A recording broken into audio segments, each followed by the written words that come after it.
Hello, നല്ല നമസ്കാരം. Pushpa Pushpa 2 the rule. ഒറ്റ വാക്കിൽ പറഞ്ഞാൽ ആവശ്യമില്ലാത്ത ഹൈപ്പും മൂഞ്ചിയ സിനിമയും. ഈ സിനിമയുടെ ആക്ഷനും മാസും മാത്രം മതി ഈ സിനിമയെ മറ്റൊരു ലെവലിലെത്തിക്കാൻ വേണ്ടി. പക്ഷേ ഈ പുഷ്പ 1 ദേശീയ അവാർഡ് നേടി എന്ന ഒരൊറ്റ കാരണം കൊണ്ട് അല്ലുവിനെ കൊണ്ട് കുറേ സാധനങ്ങൾ പെർഫോം ചെയ്യിപ്പിക്കാൻ വേണ്ടി തിരികെ കയറ്റിയ കുറേ സീനുകൾ ഈ സിനിമയെ വെറും കച്ചറയാക്കി വെച്ചിട്ടുണ്ടെന്നേ. ഇത്രയും മോശമാക്കാൻ വേണ്ടി മാത്രം കുറേ സീനുകൾ വച്ച് നീട്ടി ഈ സിനിമയെ ദൈർഘ്യവും കൂട്ടി കച്ചറയാക്കി വെച്ചിട്ടുണ്ട്. പുഷ്പ എന്ന് പറയുന്നത് ആരാ? ഒരു കള്ളനല്ലേ, കാട്ടുകള്ളൻ. അദ്ദേഹം എന്ത് ചെയ്യുന്നത്? കാട്ടിൽ നിന്ന് കുറേ സാധനങ്ങൾ മോഷ്ടിക്കുന്നു, എന്നിട്ട് അത് മറിച്ച് വിറ്റ് അത് അദ്ദേഹം സമ്പന്നനാകുന്നു. അല്ലെങ്കിൽ ഈ കൊള്ളയടിക്കുന്ന സാധനങ്ങൾ കൊള്ളത്തലവനായി മാറുകയോ അതല്ല എങ്കിൽ സിൻഡിക്കേറ്റ് തലപ്പത്ത് കയറിയിരിക്കുകയോ ഒക്കെ ചെയ്യുക എന്നത് മാത്രമാണല്ലോ അദ്ദേഹത്തിന് റേഞ്ച് എന്ന് പറയുന്നത്. അതിനപ്പുറത്തേക്ക് അദ്ദേഹം ആവശ്യമില്ലാത്ത കുറേ സാധനങ്ങളിലേക്ക് കൈവയ്ക്കുന്നു. മതത്തില് ദേശസ്നേഹം, അതോടൊപ്പം തന്നെ പിന്നെന്തൊന്ന് രാഷ്ട്രീയം, അങ്ങനെ ആവശ്യമില്ലാത്ത കുറേ സാധനങ്ങളിലൊക്കെ കയറി കൈകടത്തുക. ഇദ്ദേഹം ഒരു കാട്ടുകള്ളനാണ്. അദ്ദേഹത്തിന്റെ റേഞ്ച് മറ്റെന്തോ ആണ് എന്ന് വരുത്തി തീർക്കാൻ വേണ്ടി കുറേ സാധനങ്ങൾ വലിച്ച് ഇടിച്ച് കയറ്റി വെച്ചിട്ടുണ്ടെന്നേ. ലോ ആൻഡ് ഓർഡർ നടപ്പിലാക്കാൻ വരുന്ന പോലീസ് ഉദ്യോഗസ്ഥരെ കോമാളിയാക്കുന്നു. അതും IPS ഉദ്യോഗസ്ഥനെ പോലെയുള്ള ഒരാളെ. ഒന്നാമത്തെ പാർട്ടിലാണെങ്കിൽ ഫഹദ് ഫാസിലിനെ ആണെങ്കിൽ വളരെ മാസാക്കി നിലനിർത്തിയിട്ടാണ് ആ സിനിമ നിർത്തുന്നത്. പക്ഷെ രണ്ടാമത്തെ പാർട്ടിൽ ഫാഫയെ പിടിച്ച് കോമാളിയാക്കി. സ്ക്രീൻ പ്ലേ എന്ന് പറഞ്ഞു കഴിഞ്ഞാൽ അതിന്റെ പാർട്ടിന് അങ്ങ് പോവുകയാണ്. ശരി, ഓക്കെ, നമ്മൾ തെലുങ്ക് സിനിമയല്ലേ, അപ്പൊ നമ്മൾ ലോജിക്കൊന്നും നോക്കാൻ പാടില്ല. സിനിമയല്ലേ, ആ സിനിമ എന്നുള്ള രീതിയിൽ നമുക്ക് കാണാൻ വിചാരിക്കുമ്പോഴത് വരുന്ന കുറെ മുഞ്ചിയ സെന്റിമെന്റ്സും എന്താ പറയാൻ വേണ്ടി ഇമോഷൻസ്. പുഷ്പ ഒരു ഫാമിലി മാനാണ്, ഓക്കെ, നമ്മൾ സമ്മതിച്ചു, ഒരു ഫാമിലി മാനാണ് അദ്ദേഹം. അതുകൊണ്ട് കുറച്ച് ഇമോഷൻസ് ഒക്കെ ഉണ്ടാവും, ഓക്കെ, സെന്റിയൊക്കെ ഉണ്ടാവും എന്ന് വിചാരിക്കുമ്പോൾ കാണിക്കുന്ന സീനൊക്കെ ഉണ്ടല്ലോ, സത്യം പറഞ്ഞു കഴിഞ്ഞാൽ പല സീനുകളും പല സിനിമയിൽ നിന്നും അതേപടി കോപ്പി പേസ്റ്റ് എടുത്ത് വെച്ചിരിക്കുക. കാന്താര, KGF, പിന്നെ ഡോണ്, ധൂൾ, അതോടൊപ്പം തന്നെ ലേറ്റസ്റ്റ് ആയിട്ട് ആമസോണിൽ കഴിഞ്ഞ മാസം ഒക്ടോബറിൽ ഒരു സിനിമ ഇറങ്ങിയിട്ടുണ്ട്, ഒരു ഇംഗ്ലീഷ് സിനിമ. ആ സിനിമയുടെ പേര് മറന്നുപോയി. ആ സിനിമയിലെ അതേ സീനുകൾ അതേപടി കോപ്പി അടിച്ചു വെച്ചിട്ടുണ്ട്. എൻ്റെ പൊന്നു സുകുമാരണ്ണ, പെറ്റ തള്ള സഹിക്കൂല കേട്ടാ നിങ്ങളുടെ ഈ കോപ്പി അടി. നമ്മളൊക്കെ ടൈലറിൽ കണ്ട ഒരു സാധനമല്ലേ, അല്ലു സാരിയൊക്കെ ഉടുത്ത് കമ്മലൊക്കെ ഇട്ട് സിന്ദൂരൊക്കെ അടിച്ച് ഒരു ദേവിയായിട്ട് ഒരു കത്തി വേഷത്തിൽ വരുന്ന ആ ഒരു സീനിന്റെ ആവശ്യം എന്തായിരുന്നു? എന്തിനു വേണ്ടിയാ? അതോടൊപ്പം തന്നെ നമ്മുടെ ശ്രീലീല അവതരിപ്പിച്ച ഐറ്റം ഡാൻസ്, അതിന്റെ ആവശ്യം തിരിക്കുന്നു. ആ കഥാപാത്രത്തിന്റെ ആവശ്യം തിരിക്കുന്നു.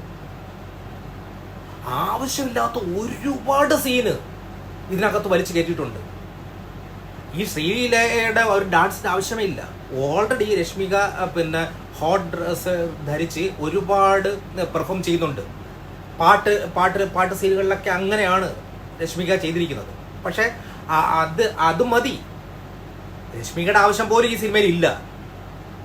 ഓക്കെ, പിന്നെ എവിടെന്നോ ആവശ്യമില്ലാത്ത ഒരു പാസത്തിന് വേണ്ടി എവിടെന്നോ ഒരു മാമൻ എവിടെന്നോ അവതരിപ്പിച്ചടാ ഈ അവതാരം. കുറെ അപരാധിച്ച സാധനങ്ങളുണ്ട്. അപ്പോ അയ്യോ, കുറെ അപരാധങ്ങൾ പറയാതെ നല്ല സാധനങ്ങൾ കുറെ പറയാം. ഇതിന്റെ DOP സൂപ്പറായിരുന്നു. ഏതോ ഒരു ഇംഗ്ലീഷുകാരനാണ് ഒന്നാമത്തെ പാർട്ട് ചെയ്തത്. അദ്ദേഹം തന്നെ ആയിരിക്കും ഇതിന്റെ സെക്കൻഡ് പാർട്ടും ചെയ്തതെന്നാണ് ഞാൻ വിശ്വസിക്കുന്നത്. അറിയില്ല, എന്തായിരുന്നാലും DOP നല്ല കിടിലമായിരുന്നു. അതിൽ കുറെ നല്ല കണ്ണിന് കുളിർമയുള്ള കുറെ നല്ല സീനുകൾ ഷോട്ടുകളൊക്കെ ഇതിനകത്ത് ഉണ്ടായിരുന്നു. നല്ല കിടിലം സാധനങ്ങൾ DOPയുടെ ഭാഗത്തുനിന്ന് നല്ല സ്റ്റൈലായിട്ട് തന്നെ ചെയ്തു വെച്ചിട്ടുണ്ട്. അതോടൊപ്പം തന്നെ VFX, ഓഡിയോഗ്രാഫി, കോസ്റ്റ്യൂം ഇവയൊക്കെ നല്ല സൂപ്പറായിട്ട് ചെയ്തു വെച്ചിട്ടുണ്ട്. അതോടൊപ്പം തന്നെ ബാക്ക്ഗ്രൗണ്ട് സ്കോറും നല്ല കിടിലമായിരുന്നു. പ്രത്യേകിച്ച് ആക്ഷനിലും ചില പഞ്ച് ഡയലോഗ് അടിക്കുമ്പോൾ വരുന്ന BGM സൂപ്പറായിട്ടുണ്ട്. പക്ഷേ പാട്ടൊക്കെ വെറും കൂതറയായിരുന്നു. ആ പാട് എനിക്ക് ഇഷ്ടപ്പെട്ടത് ആ ഫീലിംഗ് എന്ന് പറയുന്ന ഒരു ഡപ്പാങ്കൂത്ത് പാട്ടുണ്ട്. രശ്മികയും അല്ലും കൂടെ ഡാൻസ് ചെയ്യുന്ന ഒരു പാട്ട്, അത് മാത്രമാണ് എനിക്ക് അത്യാവശ്യം ഇഷ്ടപ്പെട്ടത്. ബാക്കി പാട്ടെല്ലാം വെറും കൂതറ. പിന്നെ കോറിയോഗ്രാഫി സൂപ്പറായിരുന്നു. ശ്രീലീലയും അതോടൊപ്പം തന്നെ രശ്മികയും അല്ലു അർജുനും ഒക്കെ നല്ല ഡാൻസർമാരായതുകൊണ്ട് തന്നെ കോറിയോഗ്രാഫി നല്ല കിടിലായിട്ട് തന്നെ വർക്കൗട്ട് ചെയ്തിട്ടുണ്ട്. നല്ല ഭംഗിയുണ്ട്, കാഴ്ചയ്ക്ക് നല്ല സാധനം. അതോടൊപ്പം തന്നെ ബാക്ക്ഗ്രൗണ്ടിൻ്റെ ആ ഒരു പിന്നെ ആർട്ട് വർക്ക് അതും നല്ല സൂപ്പറായിട്ടുണ്ട്. പക്ഷേ ആർട്ട് വർക്കിൽ പിന്നെ ആ തടിയൊക്കെ കച്ചടയായിരുന്നു. ഒന്നാമത്തെ പാർട്ടിൽ ആണെന്ന് തോന്നുന്നു ആ ഡമ്മി ഇടുന്ന കുറേ തടികളില്ലേ, ആ തടിയൊക്കെ ഡമ്മിയാണ് എന്നത് നമുക്ക് കൃത്യമായിട്ട് അറിയാൻ പറ്റുന്നുണ്ട്. പക്ഷെ അത് സെക്കൻഡ് പാർട്ടിലെങ്കിലും അത് ഇത്തിരി നന്നാക്കാമായിരുന്നു എന്ന് എനിക്ക് തോന്നുന്നു. അതിൽ ഒരു പിന്നെ പാളീച്ചയായിട്ട് ആർട്ടിൻ്റെ ഭാഗത്തുനിന്ന് അങ്ങനെ ഒരു മിസ്റ്റേക്ക് എനിക്ക് തോന്നി. പിന്നെ ആക്ഷൻ ചെയ്തിരിക്കുന്നത് നമ്മുടെ പീറ്റർ ഹെയ്ഡനാണ്. ഊഞ്ഞാലാട്ടവും പിന്നെ ചാട്ടവും ഓട്ടവും തന്നെയാണ്. പിന്നെ നമ്മൾ ഈ ഒന്നാമത്തെ പാർട്ടിൽ കണ്ട ഒരു കണ്ണുകെട്ടി കളിയില്ലേ, പീറ്റർ ഹെയ്ഡൻ്റെ ഒരു സാധനം, ഈ പിന്നെ അല്ലുവിൻ്റെ കണ്ണിൽ ഒരു തുണിയൊക്കെ ഇട്ട് കൈ ബാക്കിൽ കെട്ടി ഒരു മരത്തിനിടയിൽ കൂടെയൊക്കെ പാഞ്ഞു വരുന്ന ഒരു ആക്ഷൻ സീനില്ലേ, അതിന് സമാനമായിട്ടുള്ള ഒരു സ്നേക്ക് ഡാൻസ് പീറ്റർ ഹെയ്ഡൻ ഇതിൽ ചെയ്തു വെച്ചിട്ടുണ്ട്.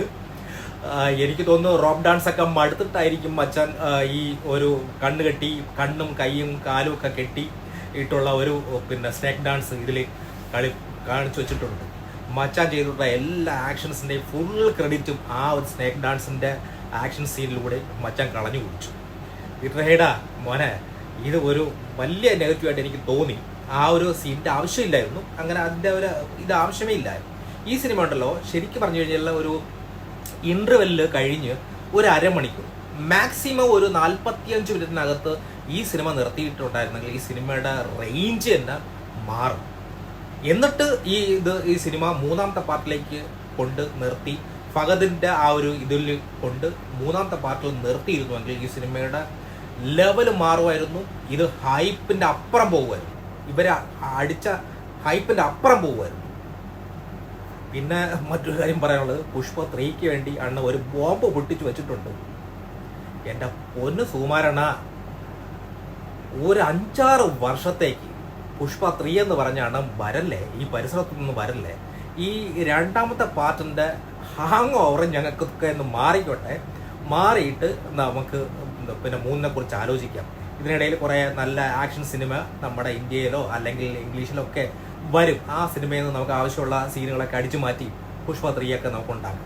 അതുവരെ അണ്ണൻ ദയവ് ചെയ്ത് ജീവിക്കാൻ വേണ്ടി മറ്റേതെങ്കിലും സിനിമയൊക്കെ എടുത്തോ. പക്ഷേ ഈ പുഷ്പ 3 എന്ന് പറഞ്ഞൊന്നും ഈ പരിസരത്തേക്കൊന്നും വരല്ലാണ്. എൻ്റെ പൊന്നണ്ണനോട് സ്നേഹത്തോടെ അപേക്ഷിക്കുകയാണ്.